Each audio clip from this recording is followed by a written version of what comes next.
Ich weiß noch genau, wie still dieser Morgen war. Nicht diese perfekte, beruhigende Stille, die man aus Filmen kennt, sondern eine echte, tiefe Ruhe, in der jedes kleine Geräusch plötzlich viel lauter wirkt, als es eigentlich ist. Der Wald lag vor mir, noch feucht vom Tau. Die Luft war kühl, schwer und klar zugleich. Es war einer dieser Momente, in denen man das Gefühl hat, dass die Zeit langsamer vergeht. Dann bewegte sich etwas zwischen den Bäumen. Zuerst konnte ich es nicht richtig einordnen. Ein Schatten, eine Bewegung, nichts Besonderes. Doch als er einen Schritt weiter trat, erkannte ich ihn. Ein Hirsch, groß, mit ausladendem Geweih. Ein starkes Tier, so wie man es kennt. Und trotzdem war da etwas, das nicht passte. Als er weiter aus dem Schatten trat, sah ich es deutlicher. Etwas Dunkles um seinen Hals. Zu groß, zu schwer, zu künstlich, um dort zu sein. Ein alter Autoreifen. Er hing fest um seinen Hals, schief, abgenutzt, mit Rissen im Gummi. Nicht locker.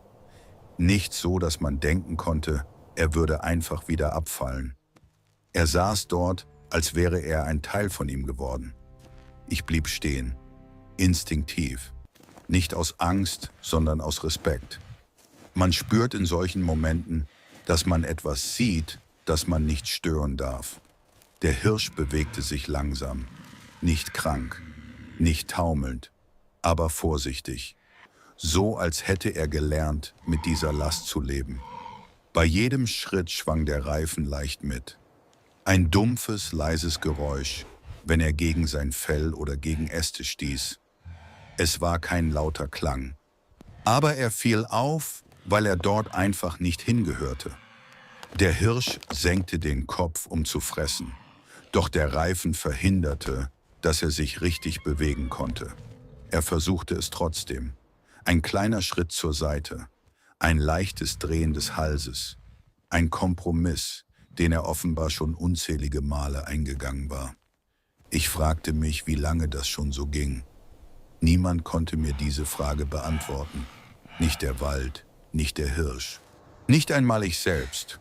Aber eines war klar, das war nichts, was erst seit ein paar Tagen so war.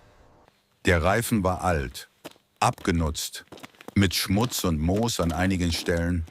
Er hatte den Winter gesehen, vielleicht mehrere. Der Hirsch hob kurz den Kopf. Unsere Blicke trafen sich, nur für einen Moment. Seine Augen waren wach, klar, nicht panisch, aber müde. Es war kein Blick der Angst. Es war der Blick eines Tieres, das sich angepasst hatte. Das gelernt hatte, mit etwas zu leben, das nie hätte Teil seines Lebens sein dürfen. Ich machte keinen Schritt nach vorne. Ich wollte ihn nicht vertreiben, nicht erschrecken, nicht dazu bringen, wegzulaufen. Stattdessen blieb ich einfach stehen, atmete ruhig und beobachtete. Der Wald um uns herum war still. Nur das Rascheln der Blätter, das leise Knacken eines Astes unter seinen Hufen. Dann drehte er leicht den Kopf. Der Reifen streifte gegen einen Baumstamm. Ein dumpfer, unangenehmer Ton. In diesem Moment wurde mir klar, alleine würde er sich davon nicht befreien. Selbst wenn er stark war, selbst wenn er überlebt hatte. Dieser Reifen war stärker. Ich griff langsam nach meinem Handy. Nicht hastig, nicht nervös. Ich wollte keine plötzliche Bewegung machen. Ich hielt weiterhin Abstand. Der Hirsch musste sich sicher fühlen. So sicher, wie es in dieser Situation eben möglich war. Während ich dort stand, wurde mir bewusst, wie absurd das alles war. Ein wildes Tier, gefangen durch etwas, das aus unserer Welt stammt. Aus Asphalt, aus Straßen, aus Dingen, die hier nichts verloren haben. Der Hirsch setzte sich wieder in Bewegung, langsam, bedacht. Er ging tiefer in den Wald hinein. Ich verlor ihn nicht aus den Augen, nicht sofort. Aber die Bäume wurden dichter, das Licht dunkler. Schließlich verschwand er zwischen den Stämmen. Der Reifen war das Letzte, was ich sah. Ich blieb stehen, allein. mit einem Gefühl, das schwer zu beschreiben ist. Man sieht so etwas nicht oft. Und wenn man es sieht, kann man es nicht einfach vergessen. Ich wusste, dass ich ihn nicht verfolgen durfte. Das hätte alles nur schlimmer gemacht. Also wartete ich. Zeit spielte plötzlich keine Rolle mehr. Minuten fühlten sich an wie Augenblicke. Oder vielleicht auch umgekehrt. Ich hörte den Wald, den Wind. Ein entferntes Geräusch eines Fahrzeugs irgendwo draußen auf der Straße. Und dann dachte ich nur noch an eines. Bitte, lass ihn noch in der Nähe sein. Ich blieb noch lange am Rand dieses Waldes stehen, nachdem der Hirsch im Dickicht verschwunden war. Nicht, weil ich darauf wartete, ihn wiederzusehen, sondern weil ich versuchte zu begreifen, was ich gerade erlebt hatte. Der Wald wirkte ruhig, fast gleichgültig, als wäre nichts Besonderes geschehen. Doch in mir hatte sich etwas verändert. Ich dachte daran, wie lange dieser Hirsch mit dem Reifen um den Hals gelebt haben musste. Wie viele Tage er damit gelaufen war. Wie viele Nächte er so geschlafen hatte. Wie oft er versucht hatte zu fressen, während etwas Schweres und Fremdes jede seiner Bewegungen einschränkte. Vielleicht hatte er sich irgendwann daran gewöhnt. Nicht, weil es leichter wurde, sondern weil es keine andere Wahl gab. Niemand hatte ihm geholfen, nicht aus Gleichgültigkeit, sondern weil ihn niemand gesehen hatte. Als die Rettungskräfte eintrafen, lag keine Aufregung in der Luft, keine Dramatik, keine hastigen Bewegungen, nur Ruhe und Erfahrung. Man merkte sofort, dass sie wussten, wie sensibel solche Situationen sind. Ein falscher Schritt, eine zu schnelle Bewegung und der Hirsch hätte fliehen können. Mit dem Reifen für immer um den Hals. Ich erklärte ihnen ruhig, wo ich ihn zuletzt gesehen hatte, wie er sich bewegt hatte und in welche Richtung er verschwunden war. Dann warteten wir, geduldig, fast regungslos. Diese Minuten fühlten sich länger an als alles zuvor. Zeit verlor ihre Bedeutung. Jeder Atemzug war hörbar. Als wir den Hirsch wieder entdeckten, stand er zwischen den Bäumen, halb im Licht, halb im Schatten. Er wirkte müde, nicht schwach, aber vorsichtig. So als hätte er gelernt, dass jede falsche Entscheidung Konsequenzen haben kann. Die Retter näherten sich langsam, Schritt für Schritt. Jede Bewegung bewusst kontrolliert.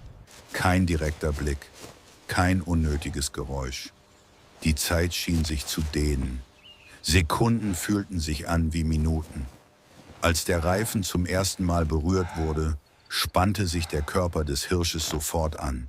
Seine Muskeln wurden hart, sein Atem schneller. Ich hielt unwillkürlich den Atem an, doch er blieb stehen. Das Schneidewerkzeug wurde angesetzt. Langsam, ohne Druck. Der Klang von schneidendem Gummi wirkte fremd in dieser natürlichen Umgebung.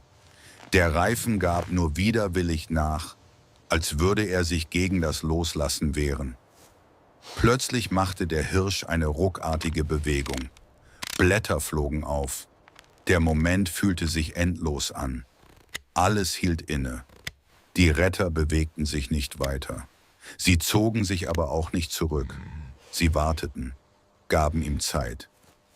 Nach einigen Sekunden beruhigte er sich. Sein Atem wurde gleichmäßiger. Sein Körper entspannte sich langsam. Der Schnitt wurde fortgesetzt. Millimeter für Millimeter. Ich sah, wie sich der Reifen verformte, wie das Gewicht nachließ, wie sich langsam Raum zwischen Gummi und Fell bildete. Und dann, fast unscheinbar, war es vorbei. Der Reifen rutschte von seinem Hals und fiel auf den Waldboden. Für einen Moment war es vollkommen still. So still, dass man jedes kleine Geräusch wahrnehmen konnte. Der Hirsch stand da, ohne Last, ohne Einschränkung. Er hob langsam den Kopf, drehte vorsichtig den Hals, als würde er prüfen, ob es wirklich vorbei war. Dann machte er einen Schritt und noch einen. Seine Bewegungen wirkten plötzlich leichter, freier, natürlicher, so wie sie immer hätten sein sollen. Er blickte nicht zurück. Er wartete nicht. Er lief. Zwischen den Bäumen verschwand er, lautlos und schnell zugleich, als wäre er nie dort gewesen. Wir blieben stehen, schwiegen. Niemand sprach von Heldentum, denn darum ging es nicht. Es ging darum, hinzusehen, nicht wegzugehen und im richtigen Moment Verantwortung zu übernehmen. Als ich den zerschnittenen Reifen auf dem Boden liegen sah, wurde mir klar, wie wenig es manchmal braucht, um einem Leben eine schwere Last aufzuerlegen. Und wie viel es bedeuten kann, wenn man sich entscheidet, nicht einfach weiterzugehen. Ich blieb noch einen Moment stehen und ließ den Blick durch den Wald schweifen. Der Wind bewegte leise die Blätter, als wäre nichts geschehen. Doch ich wusste, dass dieser Ort für mich nie wieder derselbe sein würde. Manchmal sind es keine großen Ereignisse, die etwas verändern, sondern stille Entscheidungen, die niemand sieht. Und genau in solchen Momenten wird einem klar, wie wichtig es ist, nicht wegzuschauen, sondern Verantwortung zu übernehmen, wenn man die Chance dazu hat.